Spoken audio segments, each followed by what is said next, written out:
Road to WrestleMania अपने full flash mode में है और अगला स्टॉप है एलिमिनेशन चैम्बर। और आज एपिसोड था स्मैकडाउन का और आपको तो पता ही है कि स्मैकडाउन के लिए मैं बहुत ही ज्यादा एक्साइटेड रहता हूं। तो चलिए जल्दी से देखते हैं स्मैकडाउन का ये पूरा रिकैप। और याद रखिए आप देख रहे हैं the tombstone stunner. Please like share and subscribe. So SmackDown शुरू हुआ एक वीडियो पैकेज से जिसमें दिखाया गया किस तरीके से ब्रॉक लेसनर पहले अपना मैच में हारे, उसके बाद रॉयल रंबल मैच जीत के रेसलमेनिया की तरफ बढ़ चले। और पैकेज में ये हाईलाइट किया गया कि किस तरीके से हेमन ने बेट्रे किया लेसनर को और रोमन रेंस ने अटैक किया था ब्रॉक लेसनर पे। रिंग की तरफ बढ़े तो वहां पे म्यूजिक हिट हुई ट्राइबल चीफ रोमन रेंस की और रोमन रेंस ने एंट्री की पूरी ब्लड लाइन के साथ। और मैंने पिछले भी कुछ एपिसोड्स में कहा था कि रोमन रेंस अकेले आते हुए बिल्कुल अच्छे नहीं लग रहे थे और रोमन रेंस की ये एंट्री थीम भी मुझे बहुत पसंद आने लग गई है। और इस एंट्री के दौरान सरप्राइजिंगली एक और वीडियो पैकेज प्ले किया गया जिसमें रोमन और सेथ के मैच को भी हाईलाइट किया गया था और साथ ही रोमन और लेसनर के रेसलमेनिया मैच का भी अनाउंसमेंट हो गया। और रिंग में प्रोमो शुरू किया पॉल हेमन ने और पॉल ने ये सफाई दी कि रॉयल रंबल में जो कुछ भी हुआ वो कोई भी कॉन्स्पिरेसी कोई भी प्लॉटिंग नहीं थी और वो अपनी गलती एक्सेप्ट करते कि उन्होंने ये कहा था कि रोमन को प्रोटेक्शन की जरूरत है ब्रॉक से। पॉल ने ये भी कहा कि वो चाहते थे कि ब्रॉक रॉ में रहें और रोमन स्मैकडाउन के चैंपियन है और दोनों के पाथ कभी भी क्रॉस नहीं हो। बट ब्रॉक ने टाइटल वर्सेस टाइटल की बात करके सब कुछ गड़बड़ कर दिया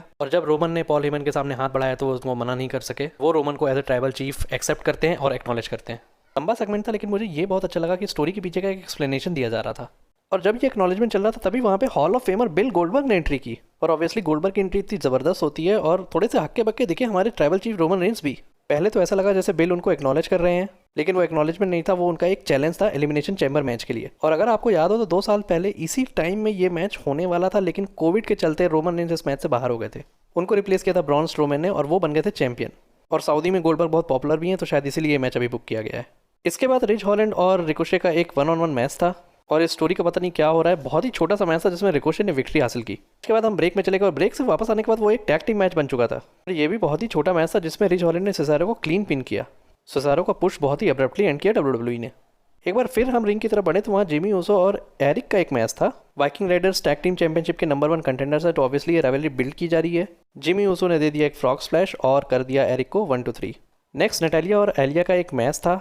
अगेन बहुत ही छोटा सा मैच था और मैच तब एंड हुआ जब नटालिया रिंग के बाहर जाके इंजर्ड हो गई और खुद ही डिस्क्वालीफाई हो गई। बैक स्टेज में हमको दिखे ड्रू मैकिंटायर और उन्हीं की एंट्री नेक्स्ट थी और एक वीडियो पैकेज भी दिखाया गया जिसमें बैरन कॉर्बिन और मैट कोएब्स ने जब ड्रू पे अटैक किया था उसको हाईलाइट किया गया और रॉयल रंबल ने किस तरीके से ड्रू ने इन दोनों को एलिमिनेट करके डेसिमेट किया था वो भी दिखाया गया। इसका मतलब ये स्टोरी अभी चालू रहेगी। ड्रू ने कहा कि वो डॉक्टर्स को गलत साबित करके वापस आ चुके हैं और कॉर्बिन और मॉस के बुरे दिन चालू हो चुके हैं।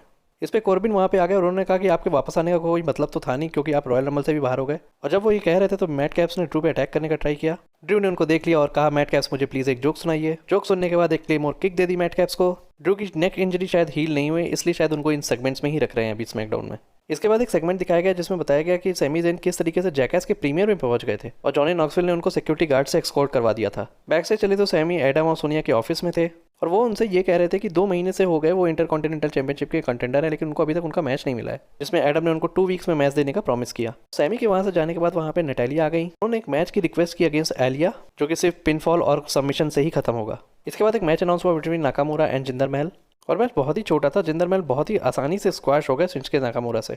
और भाई इंटरकॉन्टिनेंटल चैंपियनशिप की बुकिंग मुझे बिल्कुल भी पसंद नहीं आ रही है। बैक स्टेज में नेओमी ने सोनिया को वापस से चैलेंज किया जिसपे एडम ने अनाउंस किया कि नेओमी को नेक्स्ट वीक चार्लेट से चैंपियनशिप लड़नी है। इसके बाद एक टैग टीम मैच था between New Day and Los Lotharios और मुझे बिगी की बुकिंग बिल्कुल भी समझ में नहीं आ रही है। कुछ दिन पहले वो रॉ के चैंपियन थे और अब वो लॉस लथेरियोस से मैच लड़ रहे हैं। हालांकि मैच बहुत अच्छा था, बहुत ही बैक एंड फोर्थ और बहुत ही स्ट्रॉन्ग एक्शन था लेकिन न्यू डे एक बहुत ही स्ट्रांगली बिल्ड टैग टीम है और उन्होंने विन हासिल की ओवर लॉस लथेरियोस। इसके बाद टाइम था हमारे मेन इवेंट का जिसमें कि सोनिया ने ये बताया कि रोंडा रोजी ने पहले ही चूज कर लिया बेकी लिंच को और अब शार्लेट के लिए स्मैकडाउन से एक दूसरे कॉम्पिटिटर को चूज करना पड़ेगा। इस पे शार्लेट ने कहा कि वो खुद ही रेसलमेनिया का एक मेन इवेंट है और रोंडा ने उनको इसलिए नहीं चूज किया क्योंकि वो उनसे स्केयर्ड है और कोई कॉम्पिटिटर अब नहीं बचा इसलिए उनको अब साशा बैंक्स को चूज करना होगा। म्यूजिक हिट हुई और वहाँ पे आ गई रोंडा रोजी और रोंडा ने कहा कि शार्लेट तुम लोग बहुत ज़्यादा बात कर रहे हो और मैं अपनी बेटी को दिखाने आई हूँ कि मैं कैसे फाइट करती हूँ। इस पे शार्लेट ने कहा कि वो बेल्ट उनकी बेबी है और वो तुम्हारी बेटी से ज़्यादा सुंदर है। जिस पे रोजी ने कहा कि शार्लेट को वो चूज करती है रेसलमेनिया के लिए और जैसे ही वो उन पे अटैक करने वाली थी बीच में आ गई सोनिया डेविल और रोंडा ने लॉक कर दिया सोनिया डेविल पे आर्म ब्रेकर और स्मैकडाउन खत्म हुआ विद डेडली स्टेयर ऑफ रोंडा रोजी टुवर्ड्स शार्लेट फ्लेयर।